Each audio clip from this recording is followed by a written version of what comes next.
કરીએ તો ઉત્તરાયણ પહેલા ઘાતક દોરીએ યુવકનું ગળું કપાઈ ગયું। રાજકોટના જેતપુરની આ ઘટના છે કે જ્યાં પતંગની દોરીથી યુવકનું ગળું કપાયું।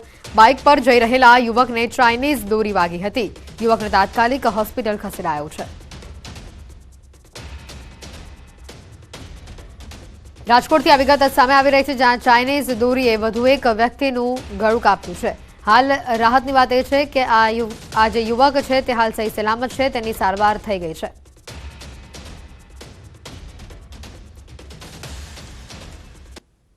તો ગઈકાલે પણ ચાઇનીઝ દોરીએ સુરતની યુવતીનો ભોગ લઈ લીધો હતો। મોટા વરાછાની યુવતીને ગળાના ભાગે ચાઇનીઝ દોરી વાગતા તેનું ગળું કપાઈ ગયું હતું અને જેના કારણે તેનું કમકમાટીભર્યું મોત થયું હતું।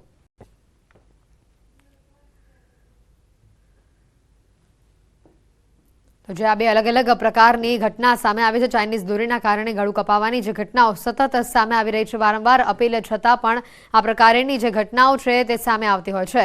ત્યારે પતંગ રસિયાઓને ગૃહ રાજ્યમંત્રીએ પણ અપીલ કરી છે। મહત્વની વાત છે, ચાઇનીઝ દોરીથી થતા અકસ્માત અંગે હર્ષ સંઘવીનું નિવેદન સામે આવ્યું છે। ઉત્તરાયણ જે રીતના સુરતમાં યુવતીનું ગળું કપાયું છે અને બીજી તરફ રાજકોટથી પણ એવા જ પ્રકારની જે ઘટના સામે આવી છે કે જ્યાં યુવકનું ગળું કપાયું છે, પરંતુ રાહતની વાત એ છે કે રાજકોટની આ ઘટનામાં યુવકનો જીવ બચી ગયો છે, તેને સારવાર આપી દેવામાં આવે છે।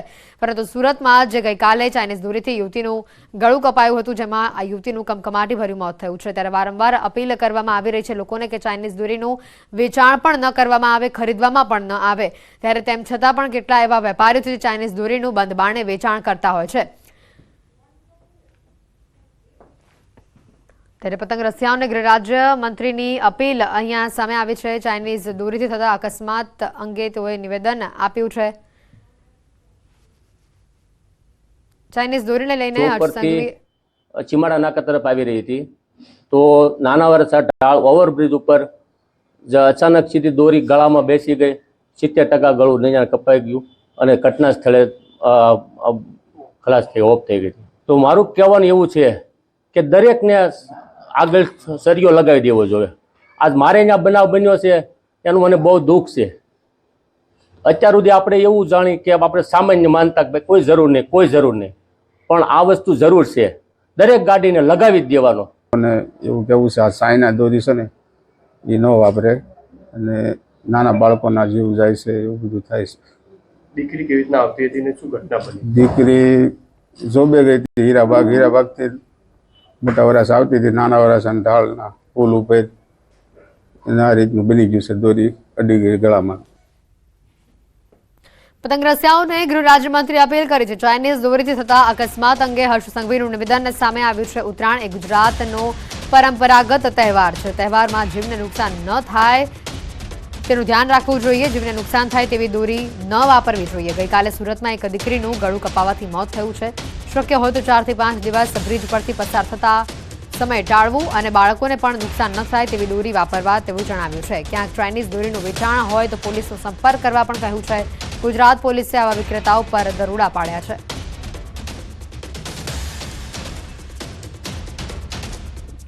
આપણી ખુશી એ કોઈ બીજાના ઘરે દુઃખ લાવે એ ગુજરાતમાં ક્યારેય ના બની શકે, પરંતુ આપણે સૌ લોકો ઉત્તરાયણના તહેવારને એકબીજાનો પેચ કાપવામાં ચાઇનીઝ દોરીઓ, કાચ અને બીજા અનેક પ્રકારની વસ્તુઓ મિલાવીને જે દોરીઓ બનતી હોય છે, જે દોરી પંખી બીજા જીવોને જીવ બી લેતી હોય છે। અને ખાસ કરીને કાલે આપણે સૌ લોકોએ જોયું સુરતના એક પરિવારે પોતાની દીકરી ગુમાવવી પડી। આવું કઈ રીતે ચાલે? આપણે સૌ પોતપોતાની જવાબદારી જરૂરથી સમજવી જોઈએ। સૌ માતા પિતાને બી વિનંતી છે કે તમારા બી ઘરમાં બાળકો છે, આપ આપણા બાળકોને દોરીઓ, જે દોરી આનંદ માટે, ઉત્સવ માટે વપરાતી હોય એવી જ દોરીઓ અપાવો। અને ક્યાંય બી આપને આ પ્રકારની દોરીઓ જે બીજાના જીવનને નુકસાન પહોંચાડી શકે છે એવી માહિતી મળે તો જરૂરથી પોલીસ સ્ટેશન સુધી પહોંચાડવી જોઈએ। સુરતમાં ટ્રાફિક પોલીસની દાદાગીરીનો વિડીયો સામે આવ્યો છે। વાહન ચાલકને ધક્કો મારીને ઉતાર્યો હોવાનો આક્ષેપ સામે આવ્યો છે। વાહન ચાલક પાસેથી મોબાઈલ લૂંટવાનો પણ પ્રયાસ કરવામાં આવ્યો। અમરોલી વિસ્તારનો વિડીયો હોવાનું અનુમાન છે। પોલીસ કર્મી જબરદસ્તી બાઇકમાં બેસવાનું કહેતો દેખાયો હતો।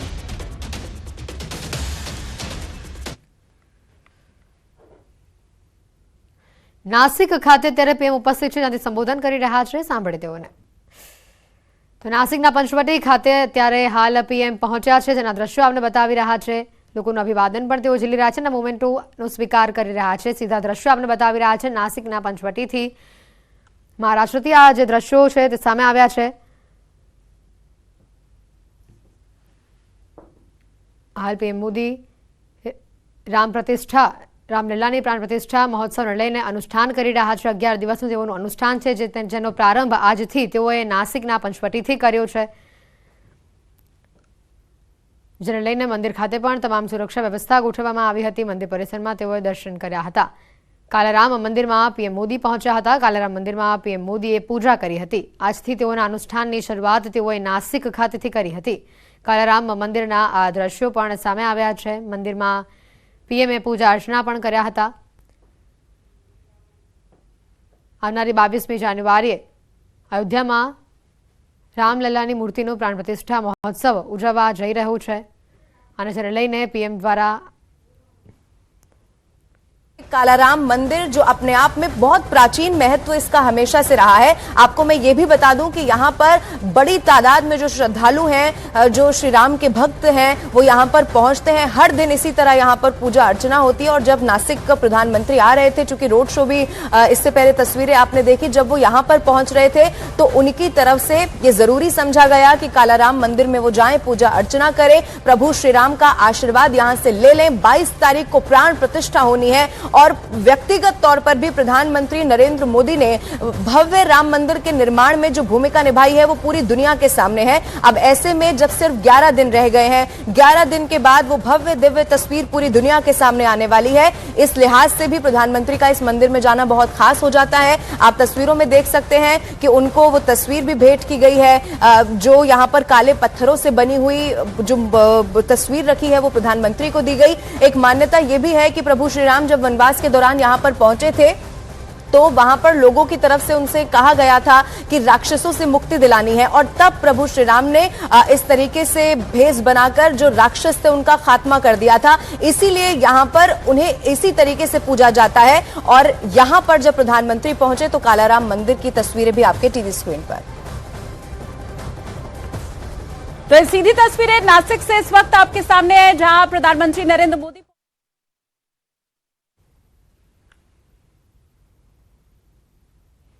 મિડડે રિપોર્ટમાં હાલ રોકાઈશું એક બ્રેક માટે।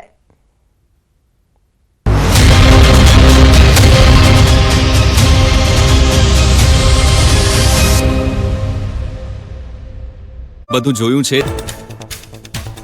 બનાસકાંઠામાં કેનાલ તૂટવાનો સિલસિલો યથાવત। થરાદના શેરા ઉરાણેશ્વરી નજીક કેનાલમાં ભંગાણ સર્જાયું। કેનાલમાં ભંગાણ થતા ખેતરો જળાશયોમાં ફેરવાયા।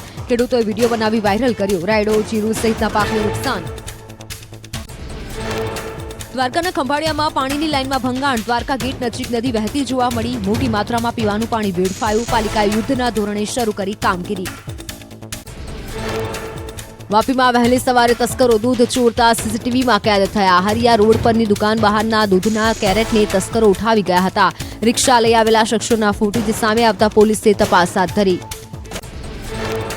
અગાઉ પણ દૂધ ચોરીની ઘટનાને લઈને દુકાનદારો વોચ ગોઠવી બેઠા હતા। દૂધ ચોરતા બંને શખ્સોને વેપારીઓએ રંગે હાથે પકડી બરાબરનો મેથી પાક ચખાડ્યો। જોકે સમગ્ર બનાવમાં હજી સુધી નથી નોંધાઈ ફરિયાદ।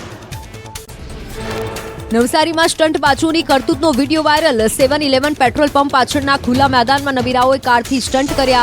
ધૂળની ડમરીઓ ઉડાવી સ્ટંટ કરતા નબીરાઓ સોશિયલ મીડિયામાં થયા વાયરલ। રાજસ્થાનમાં મહેસાણા વિદ્યાર્થીઓની બસનો અકસ્માત। ખેરાલુના ચોટિયા ગામની શાળાનો હતો પ્રવાસ। 2 લક્ઝરી બસને લઈને ગયા હતા પ્રવાસી। બસ ટ્રક પાછળ ઘૂસી જતા અકસ્માત। 2ના મોત, 21ની ઈજા। વડોદરામાં કરજણ 7ની માર્ગ પર કારનો અકસ્માત। કારમાં સવાર પરિવારના સભ્યો ઇજાગ્રસ્ત। કાર ચાલકે સ્ટીયરિંગ પરથી કાબુ ગુમાવતા કાર વીજપોલ સાથે અથડાઈ। ભંડાર મંદિરે દર્શન બાદ સુરત જતી વખતે અકસ્માત નડ્યો। ભરૂચના પરિવારનું આફ્રિકામાં આકસ્મિક મોત. સ્વાઝીલેન્ડમાં કારનો અકસ્માત થતા પિતા, પુત્ર અને પુત્રીનું મોત થતા પરિવારમાં